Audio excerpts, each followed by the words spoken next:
Let's talk about the recent floods now. As following the recent havoc caused by flooding across the country, the federal government is making moves to evacuate residents in flood-prone areas. The National Emergency Management Agency reveals that in recent times, flood has affected 28 states in the country, claiming about 175 lives, also displacing more than 207,000 others.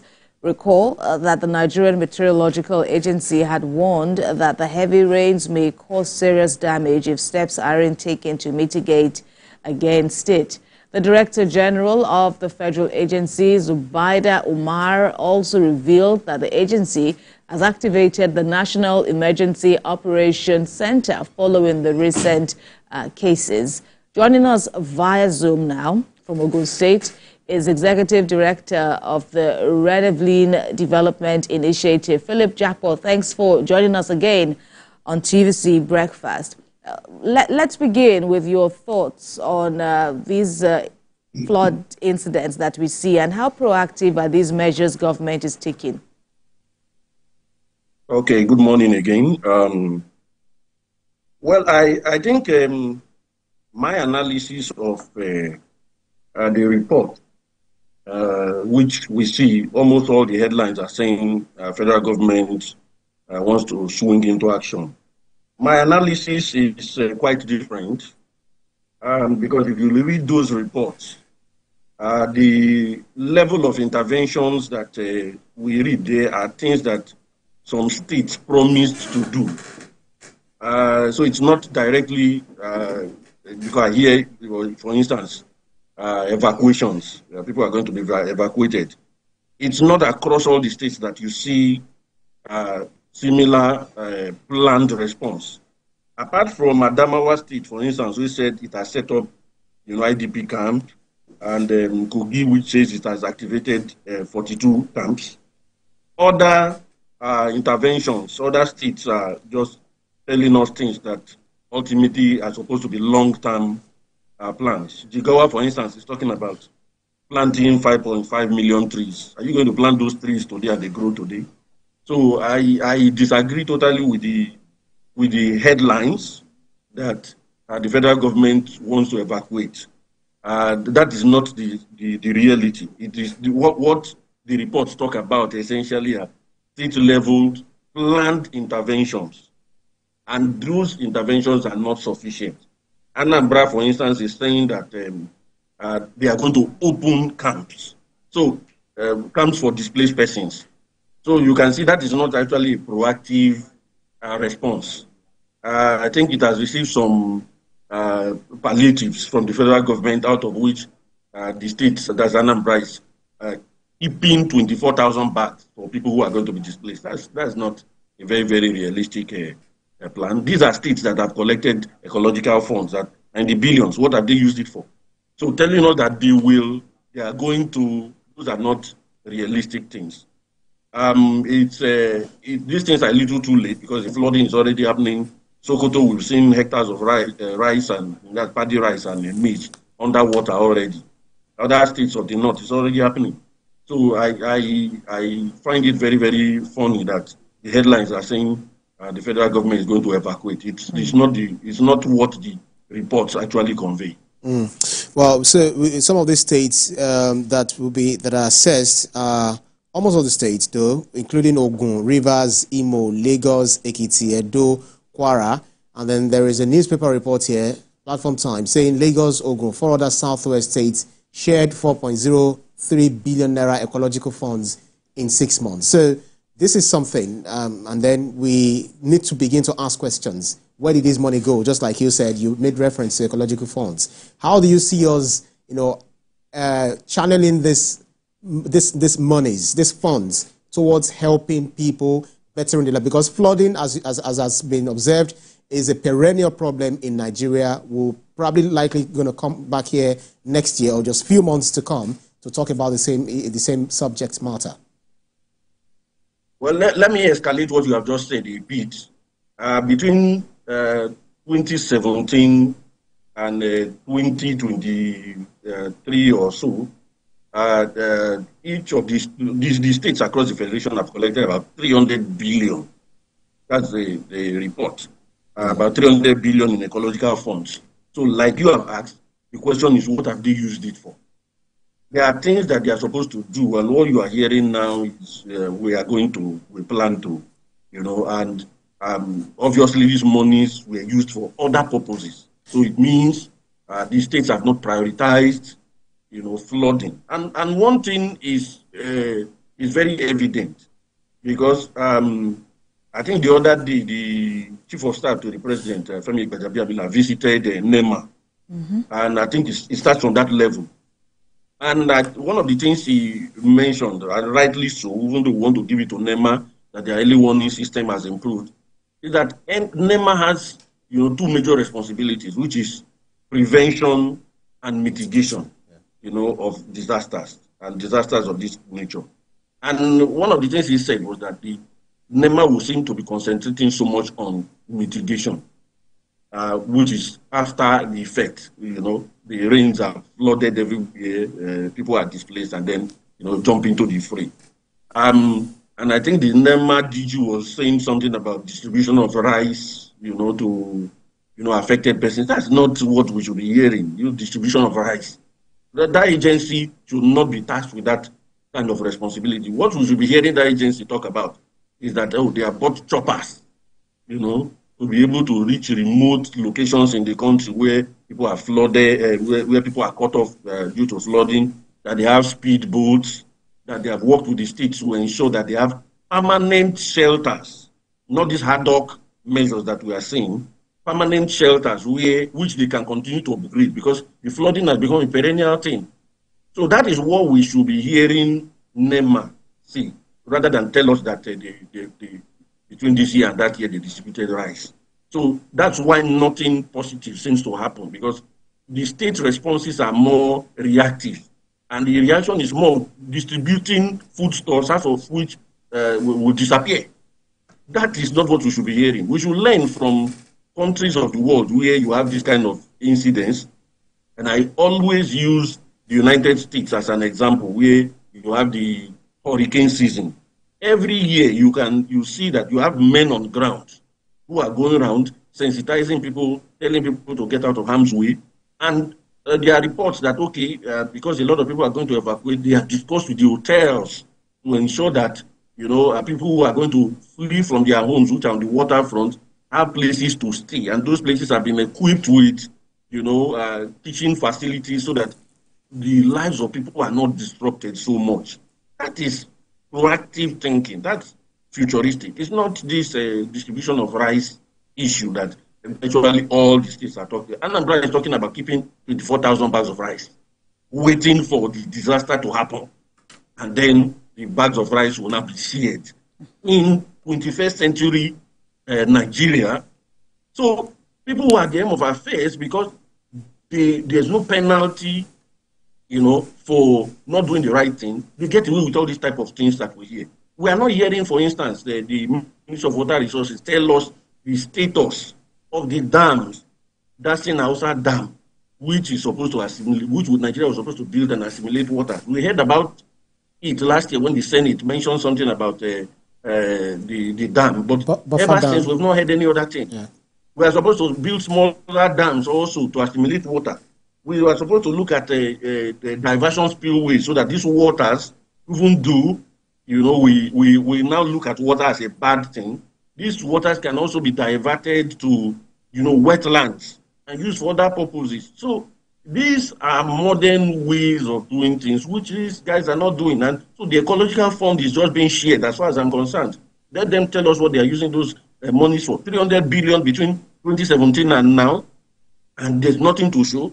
Since they're talking about, they want to set up shelter, and the waters are already coming and already ravaging, they are insulting Nigerians. Right. And still on this issue of the ecological fund that, forms a critical component of federal government intervention, what can be done to ensure accountability? The federal government is even set to be set to pump in another set of billions, from the Ecological Fund. But here we are, listening to you, giving us, these figures of monies that have been spent over the past years, and this is still where we are.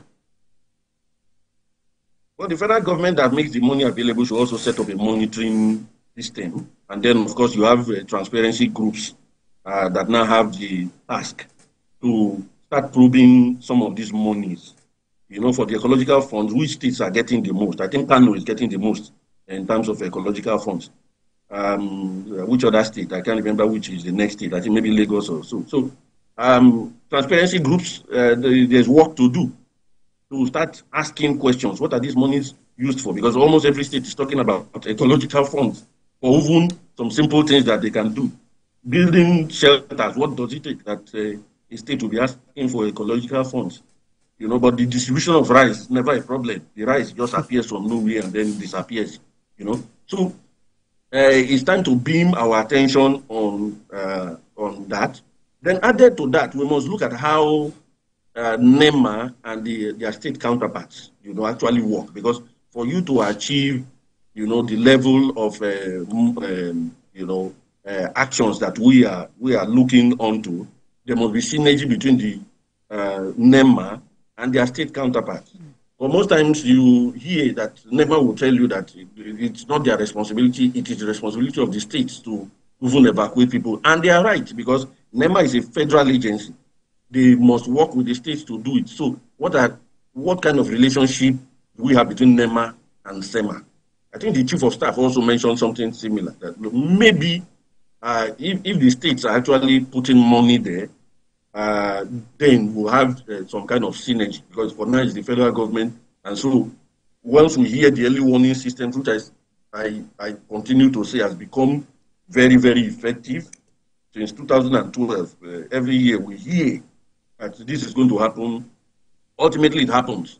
So if NEMA gives the warnings and the states now swing into action, of course, we will not have the level of devastations that we are having. With the hectares of farmland underwater, paddy rice, maize, sorghum, it's going to escalate this food crisis we have already in the country. In the next 3-4 months, you are going to see the likelihood of, food prices going up again. So these are little things that if we are able to address them, will help our country, because the crisis we are in today is made up of, components of things that we are not doing well. So if we're able to, we're talking about inflation coming down, food prices coming down. How can food prices come down when farmers who have invested millions, billions, in farming, lose all those, crops? And what does it, ultimately, it's not contributing anything to the system, added to insecurity already, which has made a lot of farmers not to go to their farms. So these are things that, simple things that we expect people to, and, different agencies, the states to do, that they are not doing, and that is what is contributing to this crisis. Already that was Sokoto, I think that was last week or so, we can see that most of the farmers were lamenting that they collected loans from the farms, from the banks, sorry. They collected loans from the banks to, engage in planting. What kind of insurance scheme is in place so that even though they have suffered these losses, they are compensated somehow, So these are things that I think should be in place. And if those kind of things are in place, then we'll show ourselves as a serious people. What do you make of the flood patterns? Of course, yes, we are not yet at the peak season, though, but what do you make of the kind of rains? In some states, we understand that embankments were created, yet we saw how the floods devastated their regions. Well, we are more interested in, the havoc quick fixes. And that's why you create that kind of embankments and nothing, you can't stop water. So we have to look at very serious interventions. I think we will start with the dams. The dams are very, very important. The dams that we're supposed to construct, including the big, the medium and small ones, have we done that? So we should start doing those things so that not only do we assimilate waters when they are released in Niger and elsewhere, but also be able to use those waters for maybe irrigation or other purposes. And then, of course, diversion spillways will be very important so that these waters are, they have a clear path which does not, affect our people too much. And then, of course, the sensitization is very, very important. Now, let's not forget that climate change has made, the situation very, very crucial. So, as we are talking about flooding in Sokoto and elsewhere, in Plateau State, reports have it that the farmers are actually praying for rain, that they see it as a form of drought, and they are being assured that, okay, maybe in the next few months, rains will start. So, while some are praying for, the rains, others have excess of the rains. So, how do we then manage this so that because the most effect is on food. When you have the farmlands underwater, it's critical because it affects all of us. But even in the cities, even cities like Lagos, when it rains heavily, you also have some level of flooding as a result of maybe blocked drains, canals that are also blocked, or people who are built on wetlands. So the responsibility again is also on government to ensure that people don't build and block waterways. In Lagos, look at what is happening in the Lekki axis. Whenever it rains, the kind of rain that NEMA is warning about, the Lekki Expressway is a no-go area. People swim in their houses. So it means something is wrong somewhere. And so we have to start getting serious because the climate crisis is escalating globally. The sea level rise is increasing. In places where you have heat, it's becoming far, far more. I learned in Spain, there's serious heat. In other parts of the world, you also have typhoon, you have hurricane, all of them happening at the same time. So our own share of this climate crisis is excessive rains. That's our own share.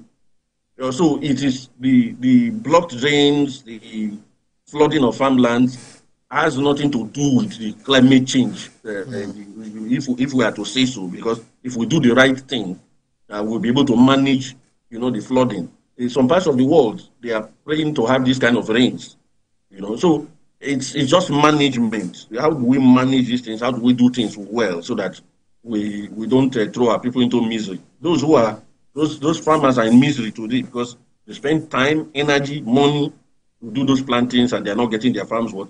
And we're hearing much about, what government is going to do for them. So it's as bad as that, and you can get worse as the years go by, as we can see. That's right. Just like you said, in some parts of the world, for instance, Namibia is actually facing the worst droughts in 100 years, where they're now planning to kill elephants, hippos, zebras, etc., and feed their people with, with the meat, just to balance the. But then one is now wondering the ecological, how it's going to affect the ecosystem. But that's on one side. But when rain comes from, for instance, Cameroon, Lagdo Dam that you made reference to, trickles down and then, combines with the local waters, it affects the Imo states, Kogi, etc., and then people start activating, evacuation plans and all of that. But how does this combine with our own actions and inactions, where we, dump refuse indiscriminately and then do not think of the effect, the aftermath of our own inactions, during this flooding era, flooding season, and at the same time, people that have been evacuated move to southern places, makeshift places. You are bringing in different peoples with different characters, attitudes, hygiene, and all of that, and that contributes to their mental health. How do you think they can, develop a sort of coping mechanism to meet, to withstand this pressure that they might be going through? Well, I think in terms of the issue of people dumping waste indiscriminately, government has a lot to do in terms of sensitizing people, and it has to start from children. When a child is in the car and the mother or father eats or drinks something and throws it out of the window, rather than drop it inside the car, you are showing the child a bad example. But if the child does that or wants to do it and you stop the child, no, drop it in the car. When you get to location, then you drop it in the refuge. Then you are educating, the child. So it's all around. So if we see a clear level of enforcing environmental standards, to ensure that people who dump indiscriminately are penalized, and also tax these companies that are making, plastics, for instance, that because if anytime you want to evacuate waste from the canals, for instance, what you see so much plastics, and the world over, plastics is becoming a problem. Dead fish are dissected, and you see plastics inside them, and almost everything. You go to the eateries, the meat pie is in one nylon pack, the egg, the sausage roll is in another nylon pack, and the mineral is in another nylon pack, and then you put all these together in another nylon pack. We litter the environment so much, and these things come back to haunt us because these things don't degrade. The world is moving towards biodegradables, more of paper bags, fancy paper bags that when you discard it, after some time, rain beats it and some other processes, it decays. The world is moving in that direction. If we start thinking in that direction, ultimately, the kind of waste we see in the canals are going to be changing. You're going to see the ones that can degrade. So it's also an area of investment for those who are thinking of, moving us from these fossil fuel dependent energy models to renewables that are safe and environmentally friendly. That is at that level. So a lot of awareness must go into this, and the awareness must not be only during the rains. It should be endless awareness creation. It goes into the schools and everywhere. And then a government on its own must make sure and ensure that the wastes are properly, sites for dumping waste are properly designated, so that people, you don't wake up and in the morning you see waste in the middle of the street and things like that. And that is for that. For the shelters that we talked about, it is about dignifying our people.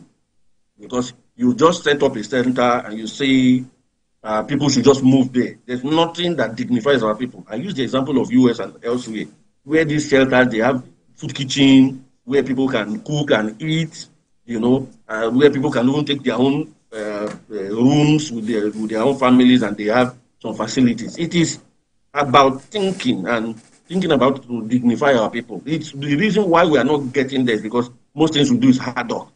There's no long-term planning. Since the flooding has become perennial, that it's a yearly thing, then we must now think long-term.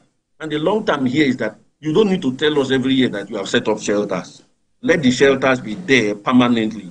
Continue to upgrade them, knowing fully well that every year is going to be flooding. I remember this shelter sprang up very quickly during COVID, the COVID era, when initially there was this fear that you can't touch anybody that has COVID, you can't move them. The shelter just sprang up everywhere quickly. And the magic that the state government used to set up those shelters so quickly, why don't you deploy it into this kind of planning? Because 175 people, that's what the statistics say, have died so far. These are human beings. These people will not have died if we did the right thing. About 200,000 displaced. And that displacement is going to cause other problems. So these things have multiplier effect. So if we have people who think proactively, people who love our country and love our people, I think those things will be in place. But I think I like the idea or the thinking which the Chief of Staff, divulged during his visit to the NEMA. That look, there's something has to give. Maybe the states now have to start contributing, their quota into sustaining that agency and working with that agency. So if you are putting your money there, of course, you want to know what your money is being used for, and then the synergy will happen. But now, that's not what is happening. All right, Philip Jakpo, that's all the time we have. Thank you very much for speaking about this pertinent issue. We appreciate your contributions, as always. Thank you for having me.